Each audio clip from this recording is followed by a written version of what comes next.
আসসালামু আলাইকুম গাইস, এই দেখেন কালকে বাজার থেকে কুমড়া আনছে। এই কুমড়া অনকা করতে আসি, এই কুমড়া কুড়ি লইতে আসি, কুমড়া ভাজি কর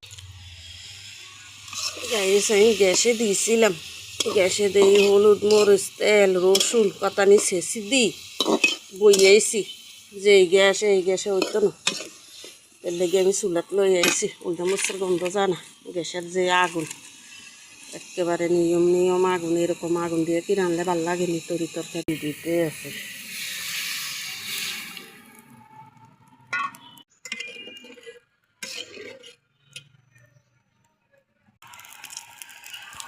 তরকারি হইতে আছে। এই চুলার আগুন দিয়েছি, কই গ্যাসের আগুনে হইব না, তরকারি ভালো লাগে না। গ্যাসের আগুন দিয়ে তরকারি রানলে টেপ টেপ গ্যাস, এরকম গ্যাসে কি হয়নি। এর লেগে এই চুলার লাকড়ি টাকড়ি ইন্দা লইছি। মিষ্টি কুমড়া ভাজি করবো।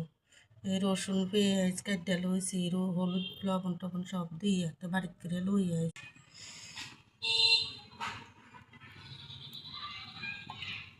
মিষ্টি কুমড়া ভাজি করবো, তেলবো রসুন পেঁয়াজ তারপরে হলুদ লবণ সব একসাথে কাট করিয়াতে লইছি, তো কারণ একসাথে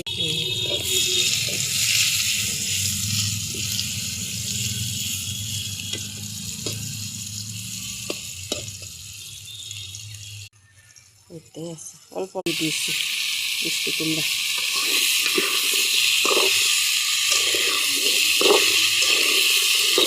আমাকে ভাজি করি খাইতো মিষ্টি কুমড়া, কি খাইব, সবটার দাম বেশি। কোনটাতে কিনে আনিয়া খাওয়ানো যায়নি। আমরা হয়েছি গরিব মানুষ, আমরা তারা তো বড় লোক না যে বাজারে গেলেই যেটা দেউম দাম বেশি হইলো লই আনুম। তার সেই টফি কালার আয় না। সে রূপে ইন্দা বয়ে দিছি এগুলি নেড়ে ডাইলিয়া। এই ফাইনাল লোক ওই গেছে, কই আরও একটু জোর কমই মাখা মাখা হয়ে যাক। এই কারণে এই ওদিকে ভাত রাঁধি, এই ভাতের মার গালিয়া রাখছি। এখানে একটু তেলতেলা হয়ে গেলে জল শুকাই, তারপরে নামা হালাম।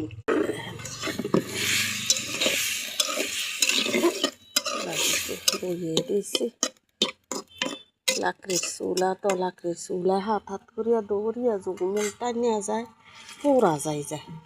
এই কী করবো, এই কারণে আস্তে আস্তে আস্তে আস্তে করিয়া দেওয়া লাগে জাল। ওদিকে এমনি লাকড়ি টাকড়ি আছে, যাওয়াই আছে, ওই রান্ধন যায়। বেশি সময় ধরে তা রান্ধি না, হালকা একটু রান্ধি আর কি। ভাত বেশিরভাগই ইয়াত রান্ধি।